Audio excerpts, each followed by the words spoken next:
Book 2 Section 30.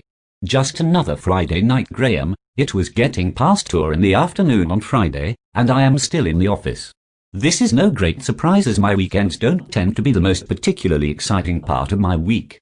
Of course, they should be extreme fun, given that our empire comprises a myriad of leisure arenas that would maintain any self-respecting youngster with a wandering nose and a raging thirst knee-deep in pleasure till sunup on Monday.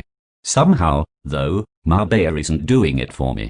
It's hard to think that a year has passed, and that the 4 inseparable cavaliers from Luton are continually now pleased when flimsy plans fall to pieces, and once again they would not have to see each other. Maybe that is a bit cruel. I consider retracting it. I know I simply mean Benny, though he has been, on the brief occasions we come into contact, less of an asshole than usual. Though, in my usual paranoid way, I manage to take this the wrong way, convincing myself that he is only doing this as Fat Charlie seems to have taken a shine to me.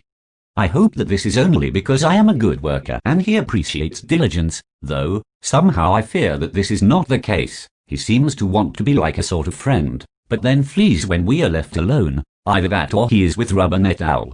And then it is just a competition to see who can be the biggest gangster in the world. I was enjoying having the office to myself. I put on some music and I believe the current argo is, fannied around. Even though I had no plans for the evening that did not particularly concern me. I would stop off in Puerto Banner's shopping centre and buy myself a nice big steak, a couple of bottles of red and a box of milk tray. My theory is that in lieu of a life, if I have chocolate, wine and red meat, that would seem like an adequate substitute for meaningful, human contact.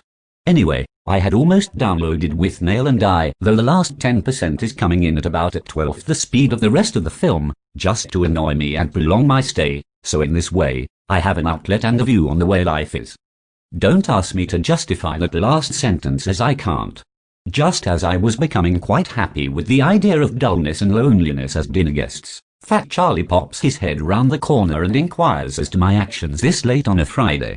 I could have told him that I had plans. I doubt he would believe me, though I could say that I was going to the cinema with a friend of Gore's Brazilian temptress. That would sound plausible. He felt sorry for me, so pestered his love into an embarrassing pickle until one of her friends deigned to waste 3 hours of her life with me. Once I had that little scenario in my head, I was pleased to go with the no plans thing. Charlie was off for a late lunch with Robin and Dave. He asked me if I had eaten. I hadn't taken lunch. Wasn't eating something you do with people, a form of reunion. A meeting of loved ones. For that reason, I waited till I was truly hungry to eat. It may seem that I was desperate for company. I was, but at the same time I was so in such a way that did not consider Fat Charlie, Robin and Dave to be the solution. Over the time that I had been here, my social outings had been limited. The Marlboro was always an option, but inevitably overused, and often an extension of work. People had a go at me for staying late when they were in the pub looking for snippets of jobs or just trying to raise their social standing. Quite simply, after a while the pub just got a bit boring. People seemed less themselves there, undergoing a metamorphosis upon entering the place when they could be bags of fun across the road in the restaurant.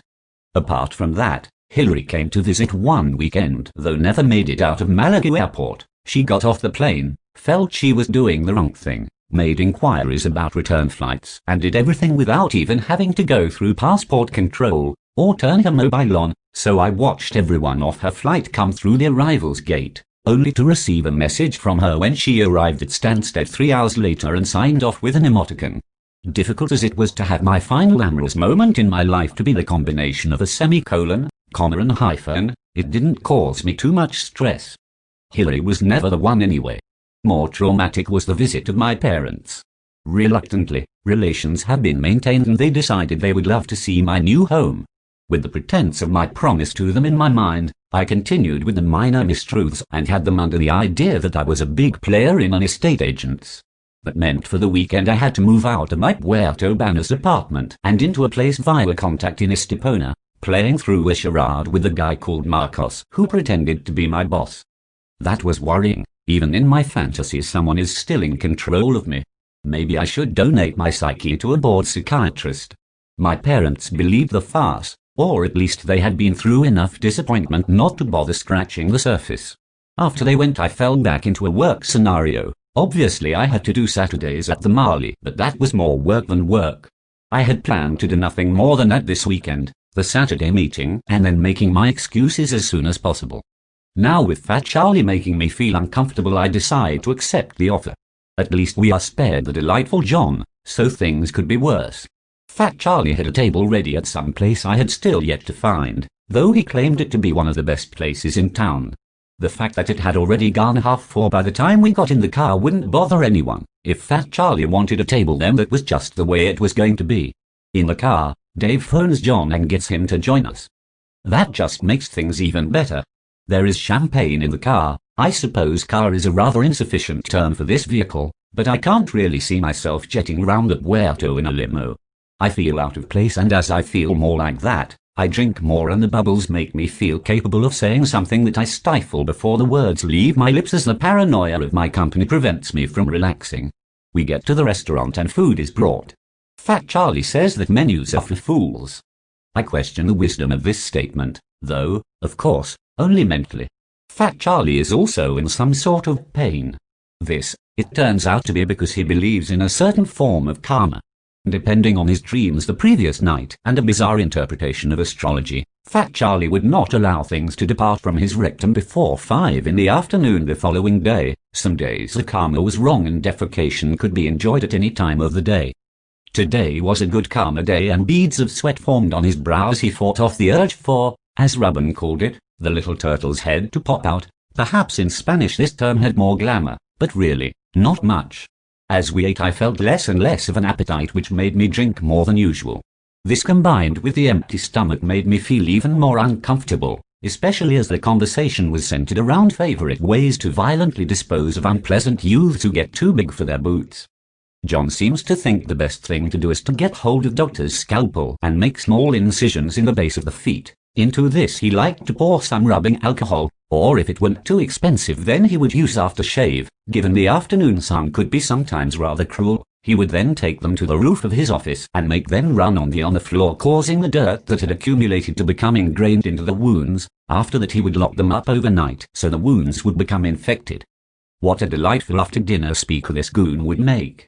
Ruben likes the idea of a simple vice and a simple head, either that or a chisel making small incisions into the brain, enough to cause hideous damage but not enough to end a life. As the afters arrive, my stomach and head are the worst of friends. I go to the toilets and try to vomit, realizing that I have not really eaten anything, and only a hideous pink, bubbly liquid trickles out.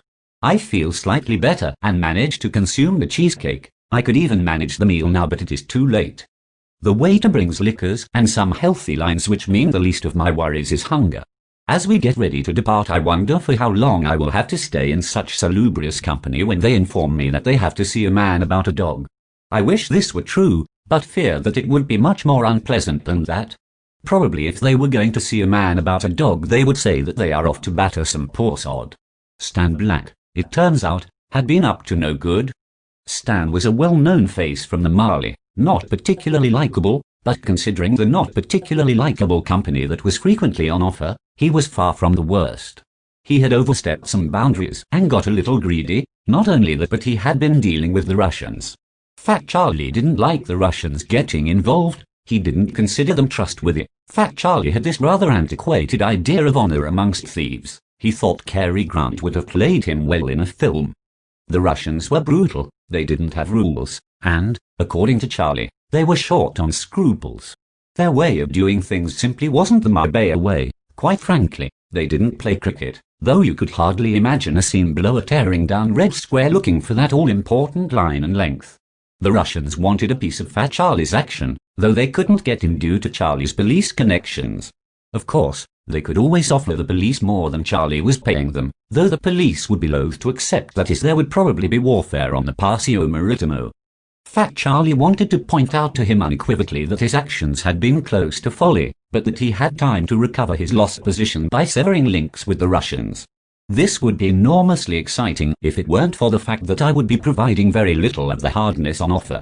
I would probably stand around looking embarrassed whilst they did their, as some might say, their gangster shit. Stan has an office conveniently nearby, so the obligatory shades are donned and we are across the road. As we enter, he is there with 2 of his guys. The guys make no effort to look hard. They knew the protocol. Here theirs was to do whatever Fat Charlie said.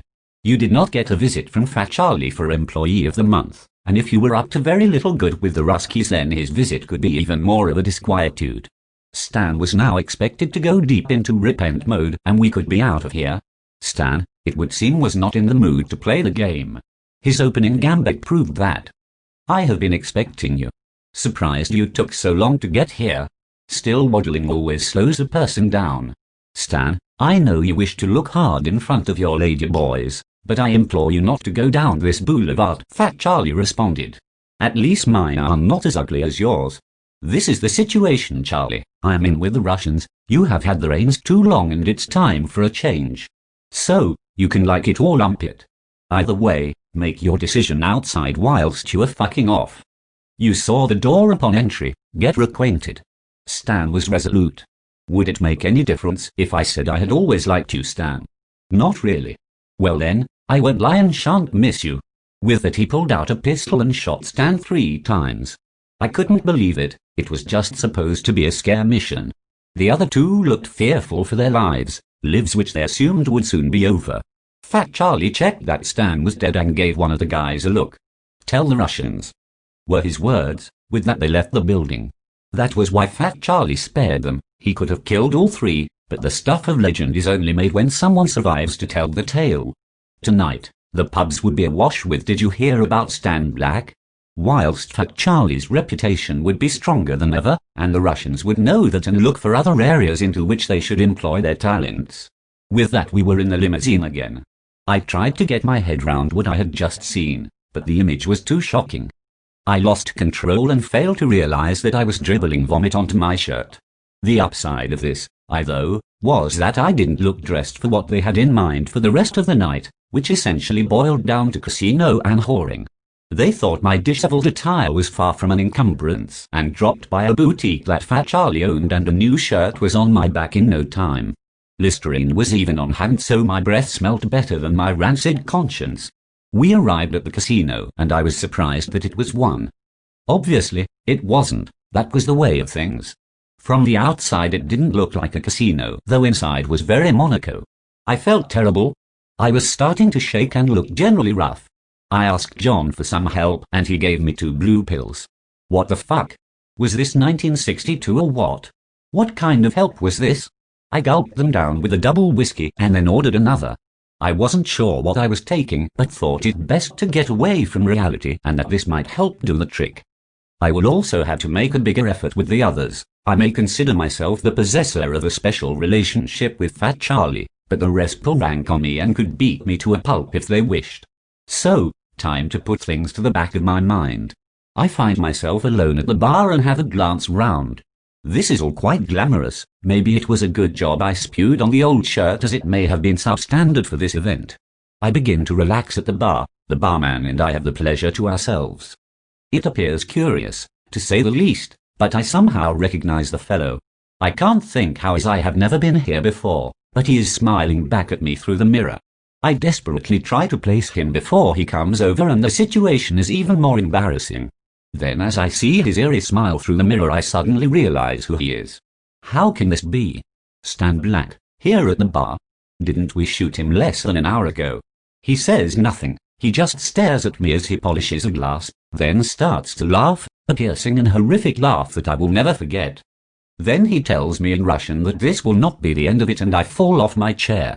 I am in a clumsy mess in the floor when the barman leans over and I see his blonde, curly hair and glasses, which make him look so little like Stan Black that I am somehow relieved to discover myself in little more than the inexplicable hallucination stage. I am not making a hell of an impression.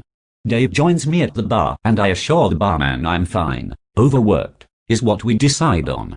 I take my drink firmly in the hand and attempt to focus on my conversation with Dave, never a huge ask as his topics range from the latest female pudenda he has entertained to the latest collarbone he has broken. I try to steer him onto the neutral ground of football, not a topic I am particularly well versed in, though can hold my own thanks to the various web pages that inform me of the toings and froings in the world of what our transatlantic friends shouldn't call soccer. We are deeply immersed in a futile attempt to remember the name of the new lad who has just signed for Newcastle, when there is only one name that enters my head. How can this be? The lad that Toon signed was from Senegal, wasn't he? How could he be called Stan Black? How was I seeing him in the black and white colors? I closed this topic from my mind and made up some name apropos of a hideous and perhaps politically incorrect 70s sitcom, and Dave said that sounded about right. Thankfully, Fat Charlie came and gave me $2 worth of chips. He said it was a bonus and not to lose it all at once. This could still be fun, I lied to myself as we hit the blackjack. I have never been much of a gambler. This was seen as evident as I frittered away part of the money that Fat Charlie had given me. It would be seen as terrible form not to play, so although the best thing was to do was lose as quickly as possible. I still had hopes of being allowed home before having to invest any winnings in the oldest profession. I moved on to Pontoon and to my horror came into a run of good luck that rather mortifyingly caused people to stand over me and cheer as the aces appeared. I was now back over $2 and had attracted the attention of a rather stunning young thing. Considering the previous opportunities my life had given me to be James Bond, I thought that this one should be embraced as much as possible. I remembered the blue quadrophenia pills and suddenly felt incapable of anything but victory. I asked the charm pot to choose the cards for me, saying her beauty would bring me luck. I probably had dried vomit still round the corners of my mouth, but the crowd was loving it. Up came another race and we ordered champagne, indeed champagne for all my followers. Ruben raised a glass from the poker table and the night seemed more than salvageable. We drank the champagne and placed another bet, this time losing, but that was just as much fun. I decided to go large, for me that is, and put a big G on the next hand. On doing so, the croupier asked me if I knew what I was gambling with. What did that mean? What right did a 70-year-old, bald, Spanish guy have to ask questions to a major player like me? I gave him a hard look so that he would know his place, but he wasn't a 70-year-old Spanish guy, he was Stan Black again. I shouted at him, "Stan, you are dead now. Leave me in peace." He just laughed at me. My newfound friend squeezed my wrist and told me not to worry. At least there would be some comfort in her, but what sort of voice was that? I looked over to her and surveyed her from her red dress upwards. Everything seemed in order until we got to the face. Then Stan reappeared. The laughter was all around. Everybody had Stan Black's face, everywhere I went, and they were all pointing and laughing. I managed to make my way to the toilets and splashed my face with cold water as I was sick once again. After a few moments, I regained my composure, only to be confronted by Stan's face in the mirror, and then I fainted. I came round with Dave and Ruben looking both worried and none too pleased. That was enough Jacob's ladder for me. Ruben gave me a pill and I was back out for the count. By the time I had my next dalliance with consciousness, we had left the casino and were in a place of minimal repute. I felt better, that was true, sober and lucid. That could be seen as a plus, but in my current state of embracing weirdness, it just made things worse. No more funny pills, just coke and whiskey, the things that treat me right treat me right. I found the toilets again and made good use of them. No liquids or solids had had time to partake in the process of digestion, so it was just the nose and a splash of water. Upon my exit I ordered a glass on fine whiskey and awaited my natural charms to work their magic. Naturally, it wasn't longer before my enticing nature proved irresistible and negotiations were opened on a verbal contract.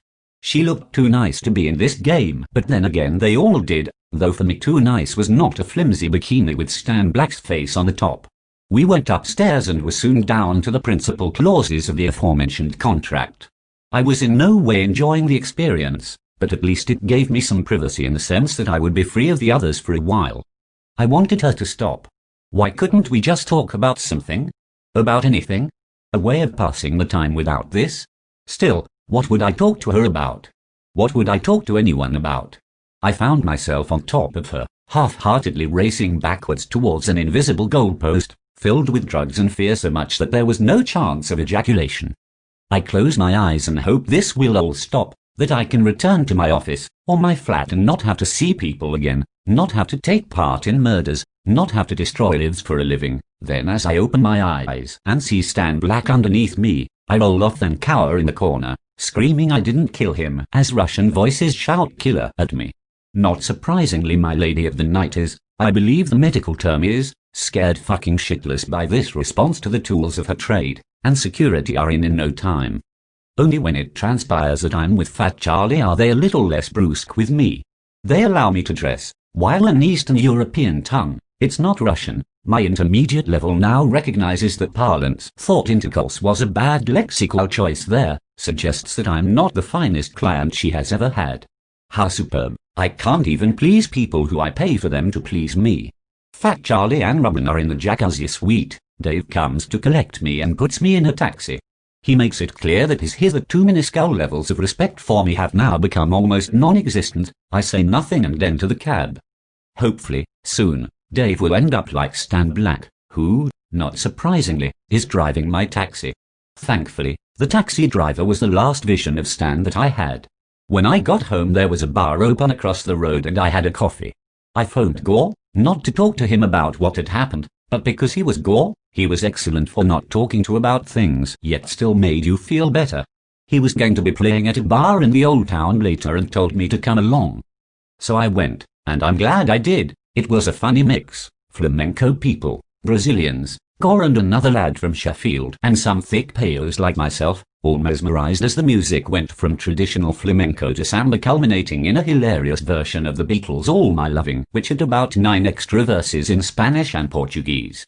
Everyone danced and sang along, irrespective of talent, birthplace and upbringing. Gore finished with a Deep Purple-style solo, while 2 gypsy girls danced frantically around 2 lads tapping boxes until, somehow, they seemed to know that that was the end. We cheered and I realized I had buried Stan. I saw a friend of Gore's girlfriend whom I had spoken to on a couple of occasions. I got her a drink and asked her if she fancied the cinema on Saturday. She said that would be nice. I tried hard for a moment but then burst out laughing. She didn't know why I was laughing but smiled and led me to the dancing area, where finally uninhibited, I felt part of something I couldn't explain yet something that felt better than what had gone before. From now on my work would be exclusively office-based. I would be the most boring thief in the world, and I was loving the idea.